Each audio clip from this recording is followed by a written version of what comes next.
What I eat in a day as a former dancer turned dietitian. This is a question that I'm asked all the time. Let's get into it.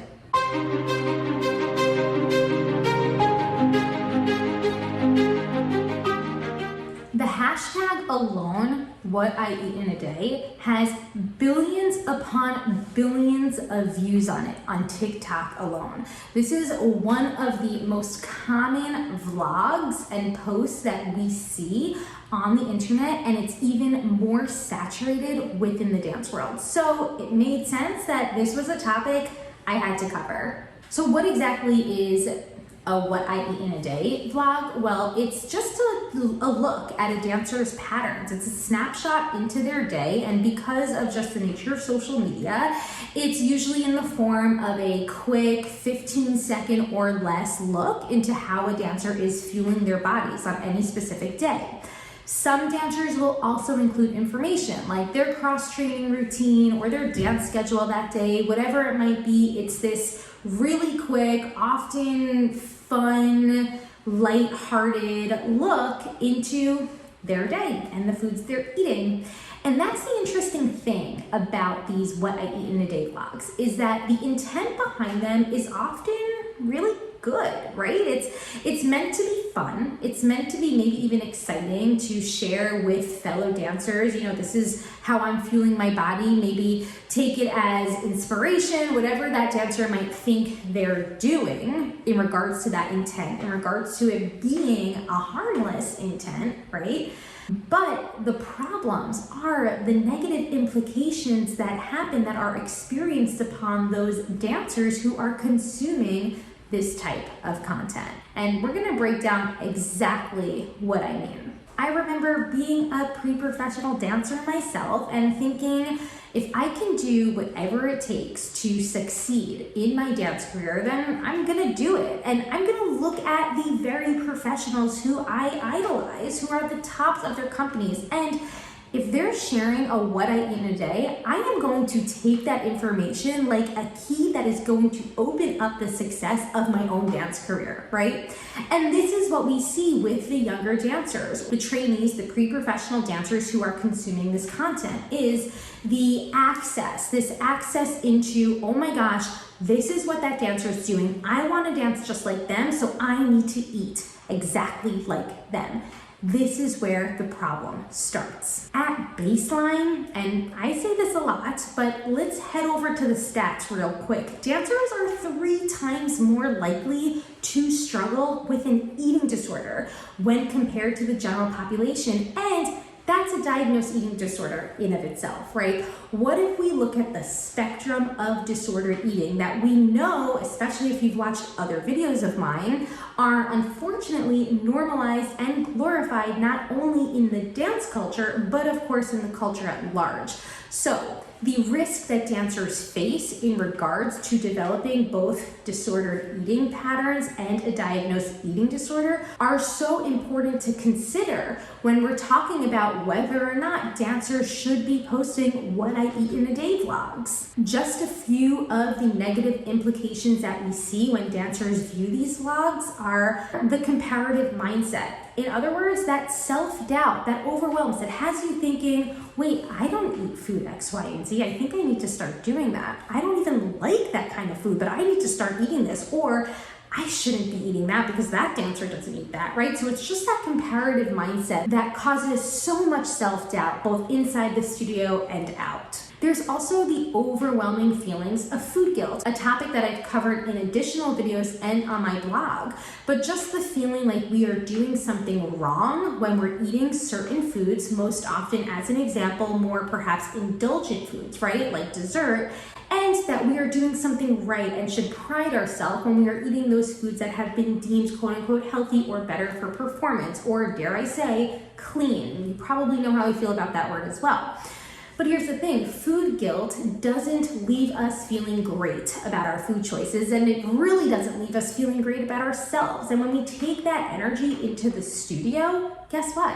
it's not helping our dancing. In fact, it's really just causing us to experience a very damaged relationship with food that could even risk us to experience burnout and injury, especially if we fall into those disordered eating behaviors that leave us underfueled. Some other negative implications, as I mentioned, the risk of disordered eating. And for many dancers who are sharing what I eat in a day vlogs, they might not necessarily consider their eating habits to be disordered. In fact, I see this most often with dancers who follow clean eating regimens.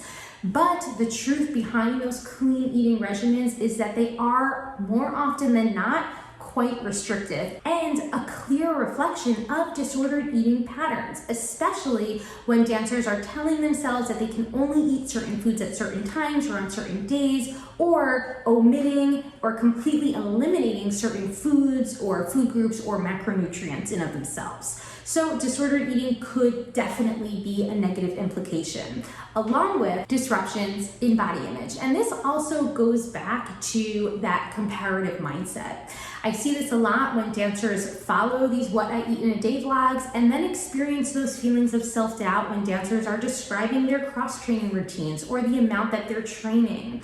So it's incredibly important, again, both from the perspective of the dancer who's sharing this information, right? Really question, what do you think this is doing for the dance industry at large, right? And if you're wondering to yourself, well, why does that matter to me? You know, I'm just one dancer who very lightly wants to share this information. Maybe you have a significant following. Maybe you find that this type of content does provide you with those likes and views, because I see that a lot as well. But you really need to start to consider your responsibility in the dance industry. And if you are a dancer who does have a following, whether that following is on social media or whether that is a prominent position in a company or just in the dance world in general, then I really need you to reconsider and start to think about the responsibility that you hold in regard to our youngest of dancers and helping them to build more sustainable eating patterns. And spoiler alert, what I eat in a day vlogs, they're not doing that. Now, if you're still here with me, then wait until the end, because I'm going to share some ideas of different ways you can perhaps share some fun food inspiration without it being a full what I eat in a day video. But before we do that, let's get into the 5 very specific reasons why, as a dancer, you need to scroll past what I eat in a day videos. First and foremost, it goes back to that comparative mindset. No matter what you say, comparisons are inevitable, especially on social media. Whether it's about training schedules, food choices, performance, progress, whatever it might be, it is nearly inevitable that a dancer might feel the onset of a comparative mindset when seeing their dance peers or a dancer who holds a very prominent position in a company that they at one day might want to strive for themselves. But remember, I mentioned this earlier, what I eat in a day videos, just like anything on social media, it's just a snapshot, and more often than not, it's a highlight reel. We're not really seeing the full picture of what a dancer might be eating in a day or how a dancer is fueling themselves for the long run, and we very much might not necessarily be seeing how that dancer is feeling throughout their day, or whether or not they are experiencing recurring injuries. So these are all things that need to be considered, right? When we're thinking about the comparative mindset and saying to ourselves, oh no, I'm not doing that, I should do what that dancer is doing. But no, we don't necessarily know the full nature of what that dancer is doing. So just remember, it's just a highlight reel, it's just a snapshot. The next reason I want you to scroll past is because nutrition information is never a one-size-fits-all approach for dancers. I've been a dietitian for over a decade, and I can tell you the thousands of dancers that I've worked with over this time all have different needs in regards to the foods that are best working for their bodies and the way that we are utilizing that food to support their performance. It's also really important to remember that when it comes to these what I eat in a day vlogs, appetite regulation is extremely variable per person and per dancer. And what I mean by this is just a dancer's hunger cues, a dancer's fullness cues, the amount of food that a dancer needs to feel full and satisfied between their meals and snacks.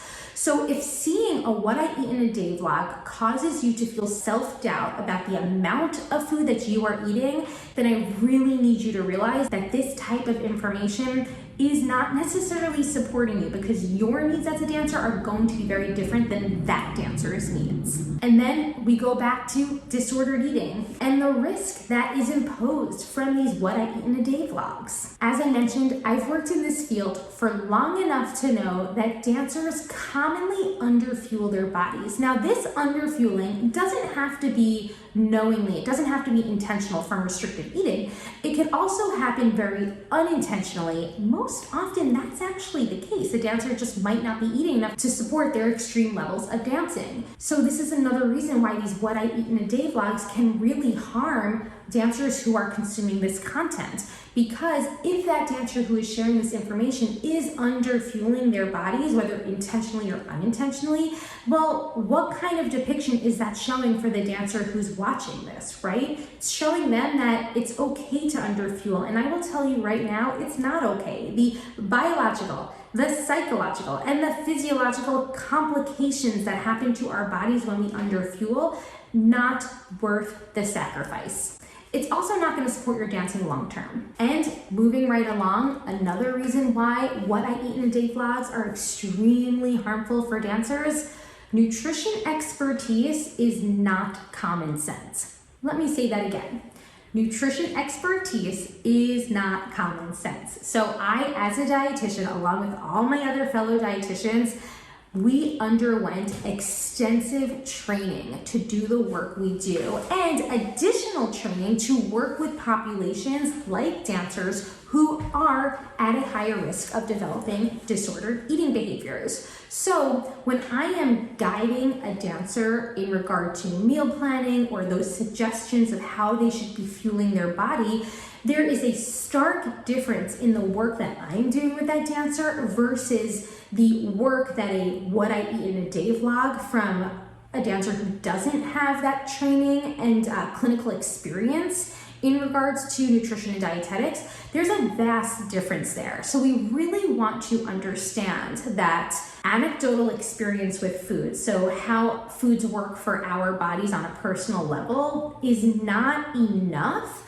to warrant someone offering the education about those foods for other dancers. So it's extremely important when it comes to food and nutrition advice, dancers, you're turning to those who are licensed to provide that education, who have undergone that extensive training, over 7 years to be exact, of academic and clinical training to offer the tools needed to fuel your body.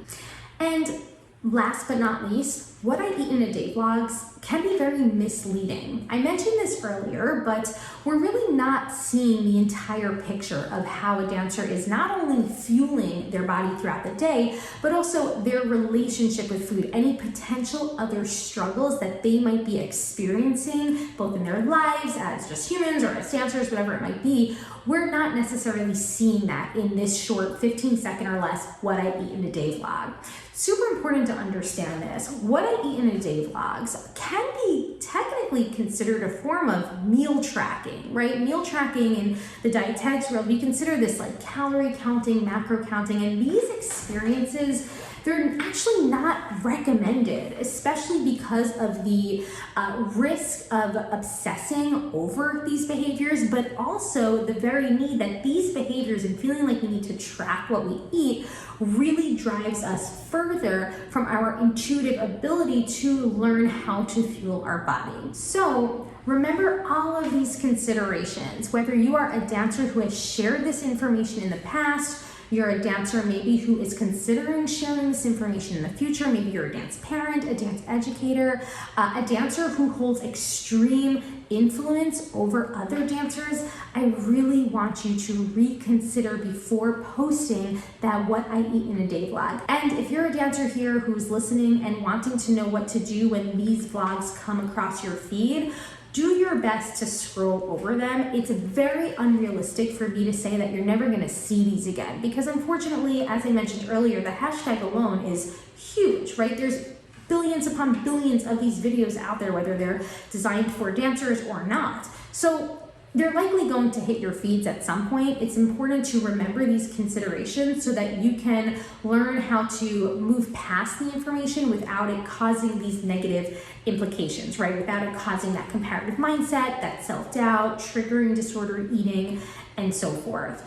What can dancers share instead? So realize there's a major difference between sharing fun recipes, a snapshot of what you're eating, like a picture, or a one-off meal or snack, versus really sharing a followed hour-to-hour or just day-to-day pattern of how you're eating, right? So those one-off eating experiences, I encourage you to share them. This is the work that I do with my ambassadors within the TTP Ambassador Program, right? The entire program is based off of empowering other dancers, empowering our dance peers so that we can help to reduce the stigma surrounding dancers fueling their bodies. That's very different from a dancer literally following their day step by step, how they're fueling their bodies or how they're cross-training. So decipher between those, right? Share fun snapshots, share interesting meals, snacks, and so forth, but do it in a way that's not necessarily showing a dancer every single thing you're eating throughout any one given day, right? And of course, if you got fun recipes to share, then definitely share them, but it doesn't have to be in this format of a 15-second or less video or carousel post, whatever it might be, that's showing exactly what you're eating and how you're fueling your body. I hope you enjoyed this video. Definitely like it and hit subscribe because I love to share more videos to help educate my fellow dancers, dance parents, dance educators, so that hopefully collectively we can take our responsibility in this dance industry and make it a place that supports more sustainable careers for all dancers.